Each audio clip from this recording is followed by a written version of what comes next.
स्वागत है आप सबका टारगेट आईएएस के यूट्यूब चैनल में।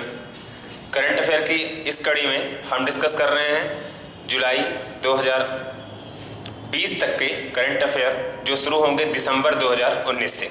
ठीक है, ये करंट अफेयर आपके आगामी परीक्षाओं के लिए बहुत महत्वपूर्ण है और नियमित ये करंट अफेयर की सीरीज आपको सुबह 9 बजे मिलेगी।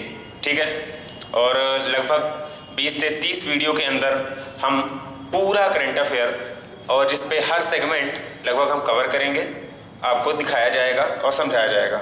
आपके और कोई क्वेरी या ज़रूरतें हैं जो आपको समझ में आती हैं तो आप कमेंट सेक्शन में आके पूछ सकते हैं। ठीक है, शुरू करते हैं आज का वीडियो। आज है पहला आरोग्य सेतु। आरोग्य सेतु ऐप इस कोरोना डिसीज में जो कोविड-19 चल रहा है, इस पे आरोग्य सेतु ऐप लोगों ने बहुत नाम सुना होगा। ठीक है, तो आरोग्य सेतु ऐप जो है अपना, ये पहली बार जो लॉन्च किया गया था वो था 2 अप्रैल 2020 को। ठीक है, 2 अप्रैल 2020 को। और सबसे बड़ी चीज़ इसमें जो आपको ध्यान रखनी है, ये 11 भाषाओं में लॉन्च किया गया था। ठीक है, उसके बाद कोविड-19 में एक 5T स्कीम चल रही थी। ठीक है, मतलब ट्रीटमेंट, ट्रेसिंग। ठीक है, तो ये 5T जो स्कीम चल रही है, इस पे दिल्ली सरकार ने, यानी कि दिल्ली सरकार ने शुरू किया था, इसलिए इसको ध्यान रखेंगे कि इस पे 5T के अंतर्गत ट्रीटमेंट आता है, ट्रेसिंग आती है। ठीक है, तो ये वैक्सीनाइजेशन मतलब कि कोविड-19 को पेशेंट को ट्रेस करने से लेकर के लास्ट में उसके ट्रीटमेंट तक की सारी चीज़ें आती हैं। ठीक है, जिसमें हम ट्रैक करते हैं उसको, फिर उसके बाद उसको ट्रेसिंग में रखा जाता है, ट्रीटमेंट किया जाता है, ये सारे बिंदु उस पे आते हैं। ठीक है, ओके। अगला है अपना इसी कोविड-19 से संबंधित एक सबसे चर्चित नाम रहा है हाइड्रोक्सीक्लोरोक्विन दवा। ठीक है, एक्चुअली ये मलेरिया के ट्रीटमेंट में उपयोग होती है अपने यहाँ। ठीक है, लेकिन इनिशियल या बेसिक सिम्टम्स जब कोविड-19 के रहते हैं तो उस सिम्टम्स की दवाई हाइड्रोक्सीक्लोरोक्विन के माध्यम से की जाती है। ठीक है, तो इसको याद रखेंगे, हाइड्रोक्सीक्लोरोक्विन। ठीक है, तो ये उपयोग किस पे होती है? मलेरिया में। ये ध्यान रखेंगे, मलेरिया की ये दवाई है लेकिन कोविड-19 के ट्रीटमेंट में उपयोग की जा रही है। ठीक है, उसके बाद है अपना अगला युक्ति पोर्टल। युक्ति पोर्टल ये MHRD है, ministry of human resource and development. ठीक है, मानव संसाधन विकास मंत्रालय, जिसका नाम अब अगले जो शिक्षा नीति आ रही है उस पर शिक्षा मंत्रालय रखा जा रहा है। ठीक है, तो MHRD के द्वारा युक्ति पोर्टल, याद रखेंगे, ये युक्ति पोर्टल उपयोग जो लॉन्च किया जा रहा है। ठीक है, ओके। अगला अपन है महामारी रोग अधिनियम।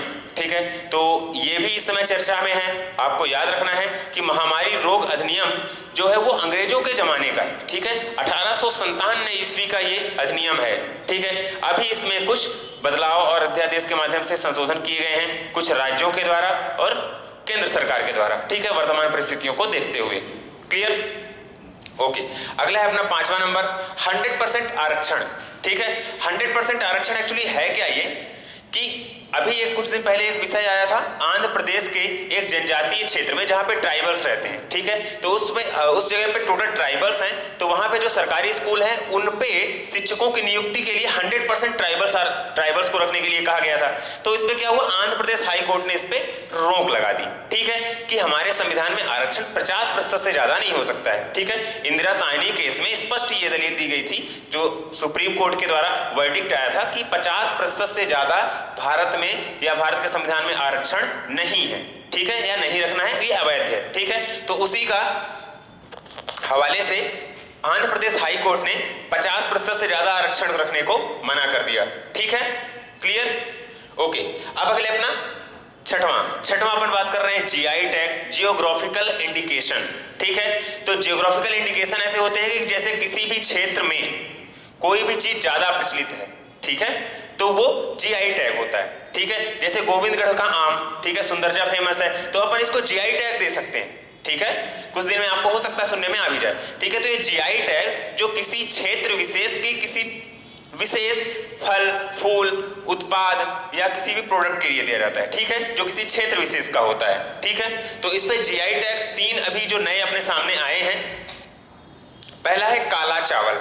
ठीक है, ये काला चावल दिया जा रहा है, जो GI टैग दिया गया है, ये है मणिपुर का। ठीक है। यहाँ पे एक्चुअली इसके काला होने का एक मुख्य कारण यह है कि एंथोसाइनिन नामक वर्णक पाया जाता है उस चावल में, जिसके कारण उसका जो कलर है वो काला होता है, ठीक है। अब उसके बाद है गोरखपुर का टेराकोटा। टेराकोटा क्या होता है? टेराकोटा आपने और भी सुना होगा हड़प्पा के समय में, ठीक है। तो मिट्टी के बर्तन जो होते हैं उनको टेराकोटा बोलते हैं, ठीक है। मिट्टी की मूर्तियां जो बनाई जाती हैं वो भी टेराकोटा में आती हैं, क्लियर। तो गोरखपुर के टेराकोटा को जीआई टैग दिया गया है, काला चावल मणिपुर को जीआई टैग दिया गया है, और कोविलपट्टी कदलाई मिठाई, ठीक है। तो कोविलपट्टी या कदलाई मिठाई जो है ये क्या है, मैं आपको बता देता हूँ। जो अपने यहाँ आती है ना मूंगफली कैंडी, ठीक है, क्लियर। जो पीनट कैंडी होती है, जो मूंगफली की पट्टी बनती है अपने क्षेत्र में, ठीक है, उसी को बोलते हैं कदलाई मिठाई। तो ये कदलाई मिठाई को जो जीआई टैग दिया गया है ये है तमिलनाडु का, ठीक है। कदलाई मिठाई या कोविल पट्टी इसको बोलते हैं, ठीक है। ये मूंगफली की जो पट्टी होती है अपने लोकल वही है, ठीक है, ओके। अब अपन आते हैं अगला 7वें नंबर पे। 7वें नंबर पे ये एक नीलांबर पीतांबर जल समृद्धि योजना है, ठीक है। ये झारखंड सरकार द्वारा प्रारंभ की गई है, ध्यान रखेंगे, ठीक है। उसके बाद है अपना आयुष कवच ऐप। आयुष कवच ऐप उत्तर प्रदेश गवर्नमेंट द्वारा शुरू किया गया है कोविड-19, ठीक है। कोविड-19 से सुरक्षा के लिए और उसकी जो वर्तमान में सरकार द्वारा कितनी तैयारियां की जा रही है, क्या स्थिति है, इसकी पूरी जानकारी के लिए आयुष कवच ऐप उत्तर प्रदेश सरकार द्वारा प्रारंभ किया गया, ठीक है। अगला है अपना चैंपियंस पोर्टल। चैंपियंस पोर्टल, ठीक है, इसको याद रखेंगे कि इस तरह के पोर्टल्स के कुछ प्रश्न आपके परीक्षाओं में आते रहते हैं, ठीक है, क्लियर। इस पे जितने भी मैं करंट अफेयर आपको बता रहा हूं ये मेरे द्वारा पर्सनली सिलेक्ट किए गए हैं, और मेरा पूरा विश्वास है कि अगली परीक्षाओं में यदि करंट अफेयर में इनमें से कुछ प्रश्न जरूर दिखेंगे आपको, ठीक है। तो ये अपना जो चैंपियंस पोर्टल है ये शुरू किया गया MSME मंत्रालय द्वारा, ठीक है, ministry of small medium enterprises, ठीक है, लघु एवं सूक्ष्म उद्यम मंत्रालय जो है उसके द्वारा चैंपियंस पोर्टल शुरू किया गया है, ठीक है, लघु एवं सूक्ष्म उद्यम मंत्रालय, ठीक है, ओके। इसके बाद है अपना राजीव गांधी किसान न्याय योजना, ठीक है। प्रश्न ऐसे आ सकते हैं कि राजीव गांधी किसान न्याय योजना किस राज्य में प्रारंभ की गई है, तो इसके लिए ये याद रखेंगे कि राजीव गांधी का नाम आ रहा है मतलब कांग्रेस, ठीक है। तो कांग्रेस की सरकार कहां पे है? छत्तीसगढ़ में, ठीक है। तो छत्तीसगढ़ में राजीव गांधी किसान न्याय योजना प्रारंभ की गई है, क्लियर। इसकी टाइमिंग भी याद रख लेंगे 21 मई 2020, ठीक है, पॉइंट क्लियर, ओके। अब अपन आते हैं केंद्रीय प्रशासनिक अधिकरण, ठीक है, इसको इंग्लिश में बोलते हैं CAT, ठीक है, ठीक है। तो कैट जिसको बोलते हैं सेंट्रल एडमिनिस्ट्रेटिव ट्रिब्यूनल, ठीक है, सेंट्रल एडमिनिस्ट्रेटिव ट्रिब्यूनल। तो कैट की 18वीं बैठक जो हुई थी वो हुई है लद्दाख में, ठीक है। 18वीं के जो बैठक हुई है CAT यानी कि सेंट्रल एडमिनिस्ट्रेटिव ट्रिब्यूनल की वो हुई है लद्दाख में, ठीक है। अब इसके बाद ये याद रखेंगे कि केंद्रीय प्रशासनिक अधिकरण ये एक इसका जो संविधान में उल्लेख है 323A आर्टिकल में, ठीक है, और कब शुरू हुआ था?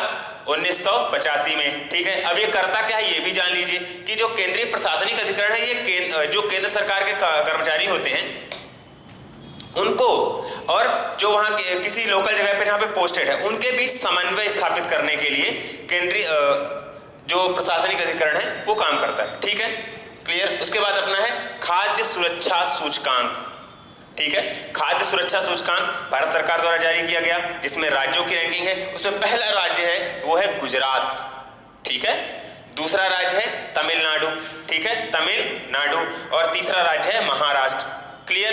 अब ये याद रखेंगे खाद्य सुरक्षा सूचकांक किसके द्वारा प्रकाशित किया जाता है? तो ये FSSAI, ठीक है, food security and standard authority of India, ठीक है, FSSAI, ठीक है, clear, food security and standard authority of India के द्वारा ये प्रकाशित किया जाता है, पॉइंट क्लियर, ओके। अब अपना है अगला लास्ट में गोवध निवारण अध्यादेश, ठीक है। तो गोवध निवारण अध्यादेश कहां से किस राज्य के द्वारा लाया गया है? ये लाया गया है यूपी सरकार द्वारा, ठीक है। और सबसे बड़ी चीज ये है कि इसमें जो अधिकतम सजा है वो 10 वर्ष की है, ठीक है। तो जो गोवध निवारण अध्यादेश है उस पे अधिकतम सजा है 10 वर्ष की। इससे जुड़ा हुआ एक और चीज दिमाग में रखेंगे कि अपने संविधान की जो DPSP है, directive principle of state policies, राज्य के नीति निर्देशक तत्व, इसके अनुच्छेद 48, ठीक है, आर्टिकल 48, ठीक है, 48A जो है वो जानवरों की सुरक्षा के बारे में बोलता है कि राज्य की जिम्मेदारी है कि जानवरों की सुरक्षा करें, ठीक है, गौवंश की रक्षा करें, ठीक है, जो काउ स्लॉटर वगैरह होता है उस पर रोकने के लिए उस पर सरकार को निर्देशित किया गया है, डीपीएसपी राज्य के नीति निर्देशक तत्व में। तो ये भी आर्टिकल आप याद रख सकते हैं दिमाग में, 48 अनुच्छेद 48, ठीक है।